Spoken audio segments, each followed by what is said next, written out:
So, magandang gabi uli, attorney. Ano ba ang iyong take sa mga bagay na ito, attorney? Magandang gabi po uli sa inyong lahat. Well, yung nangyari kanina sa Zamboanga ay isang bagay na nakakalungkot.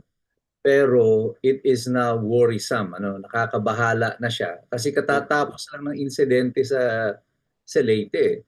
tama. And we thought na dapat medyo natuto na tayo, o ang gobyerno, nakagawa na ng mga adjustments, yung paaralan na would have adopted additional security protocols and measures. Mm. Pero dito makikita natin na ang problema dito hindi lang yung proseso, yung mga rules and regulations of the schools, I Mm. think what we have right now is a problem in the system, a problem in the culture. Karoon na Mm-mm. tayo ng kultura ng violence and of corruption. Magkasama lagi yan, yung Yes, yes. corruption and a culture of violence. And these are actually a culture of evil. Ito ay Tama. kultura na ng kasamaan na naghahari sa ating lipunan. And we figured na akala natin everything is okay kasi lagi sinasabi ng gobyerno sa atin, ligtas tayo, we are safe, we are one of the safest place Mm. dito sa Pilipinas, makakauwi tayo ng ligtas sa gabi.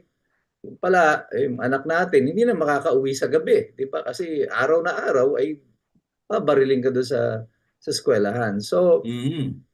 by this time, makita natin na hindi ito kasing simple ng sinasabi sa atin ng pamahalaan. The Tama. problem is even more serious than what it appears. And I think because ang problema natin ay kultura na, the correction will be even more difficult. Mahirap pa Yes. baguhin ng kultura po natin na ito. May nabanggit ka kanina, attorney, na ang problema ngayon sa mga insidenteng ito ay meron silang access doon Mm. sa yun, yung mga baril, yung mga mga Tama po. deadly weapons, no? Tama po. At nakakabahala nga ang bagay na yan sapagkat napansin ko, sinabi mo rin na medyo hindi naman sa kahirapan ang buhay nang mga nag-trigger na ito eh. Nasa ano sila, nasa level sila na masasabi natin mayroong maginhawang buhay. Di ba? Yun ang isa Opo, sa mga opo. obserbasyon natin. Kaya't may Opo. access sila, may access sila. Ah, Po- ano kaya ang magagawa natin dahil ito'y maitutulong natin na masasabi dito sa ating programa sa Usapang Pilipino na bakit nakaka-access sila? Ano ang mga nagtitrigger sa kanila kung bakit nakaka-access sila sa ganitong mga bagay, attorney? Well, here are the things that you must consider here. Sabi ko nga kung paano pagkakawangis nito doon sa Leyte at dito sa Zamboanga. The Yes. people involved here, yung mga nangangalaga dito sa mga bata ay people of authority. May isa Mm-hmm. sa Leyte Police, yung kanyang tiyahin yata yun, tapos dito sa Zamboanga, yung magulang niya ay head ng Bureau of Customs. So, they have access to weapon with sanction of the government. Actually, kung ikaw ay BOC official, authorized ka to carry firearms. So, ibig sabihin nito, yung kultura nila na ito ng paghahawak ng baril, ay kultura na dinala nila pati sa tahanan, pati doon sa mga bata, nang walang sapat na pagpapaliwanag ng kung ano ang responsibilidad Mm-hmm. doon sa paghawak ng mga baril. Malamang dito ang nangyayari kasi, alam mo naman, dahil nga sabi ko sa ito, yung issue ng corruption at saka violence, magkasama yan. I mean, Bureau of Mm-hmm. Customs, alam mo yung pag usapan natin yung Bureau of Customs, huwag tayong magpaka-ipokrito. Alam natin, corruption ang kaakibat yan, karugtong ng Bureau of Customs. Oo, Kapag oo. yung Bureau of Corruptions na siguro din yung Bureau of Customs, no? Mm.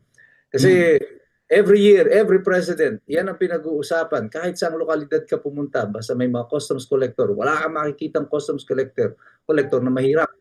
Lahat Mm-hmm. yan mayayaman. So, ang presumption dyan, it's because meron silang mga ginagawa dyan. At sinasabi ko na nga yan, kaya yung sa pagbubuwi sa atin, 3 beses tayong ninanakawan ng gobyerno, ano?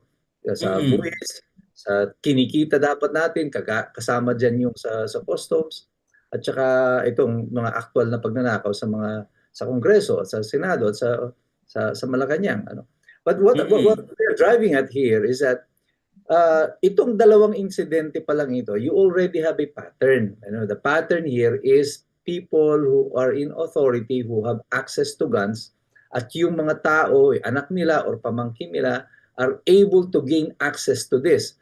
Ngayon, gaining access is not the end of it. Saan nakuha nung bata yung kultura na pwede niyang Mm. gamitin yung baril? Ano, sinong nagturo sa kanya that this is for you, that you can use this? Na kanino niya nakikita, and he has to pick it up from somewhere. Kaya sabi ko, tatlo ang influence natin diyan. Siyempre, yung komunidad, yung Mm. paaralan, at siyempre yung tahanan. Yun Tama, ang tama. nagmumulan ng mga impluwensya kung saan nagkakaroon ng suggestion doon sa bata kung paano niya gagamitin yung baril. At dito pala makikita na natin, ano, yung reform is not going to be that simple. Hindi lang basta Mhm. ipitan yung mga nasa gobyerno na hawakan yung kanilang mga baril, kasi yung nasa mga gobyerno, karamihan diyan, hindi lang isa ang baril, no, Oo, maraming oo. maraming mga firearms, and they just Tama, keep tama. flying Mhm. around. And ang masama dito is that we have embraced this idea that gun represents power, and Oo. power. So therefore, gun represents authority. At dapat kang Mhm. katakutan dahil meron kang baril. So Baril, yun oo. ang kultura So, ngayon meron tayo sa mga kabataan na napakahirap natin i-correct sa kasalukuyan. yun, oo. So, siguro, attorney, isang dapat gawin ngayon ay reorientation na ng kasama na dapat sa orientation and training ng mga naghahawak ng baril ay education. Part of that ay maisama nila sa pag-educate sa kanilang mga pamilya o kasama sa bahay. Kung hindi man nila kapamilya, dapat malaman nila na di ba meron yung tinatawag na responsible gun owners, hindi ba meron ganyan? Tama po. Dapat ang mga kapulisan o ang mga nasa authority, sabihin na natin yung mga humahawak ng baril, sila dapat ay napakataas ng level ng kamalayan pagdating sa pagiging responsible gun owners, at isama nila sa kanilang responsibilidad yung kanilang mga membro ng pamilya.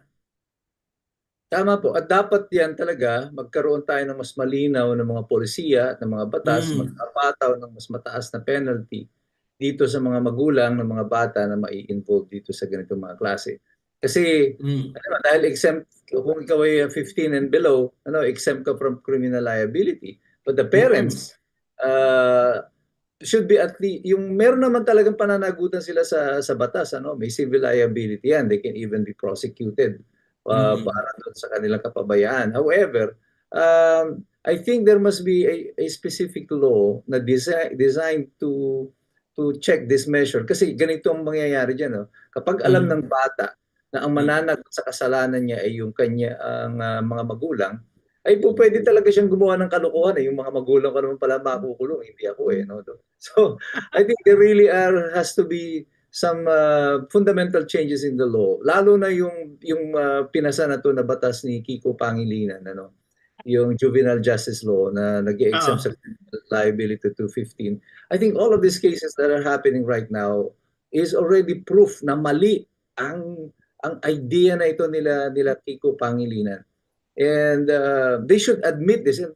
This has to be corrected, ano? Kailangan gawin na yes. kaagad ang remedyo tungkol dito sa kamalian. Huwag na nilang dagdagan pa yung kasinungalingan nila kung ano nung pinagsasasabi na failure daw ng ganito, failure ng ganito. Failure yan ng batas. Yun ang totoo niyan. Oh.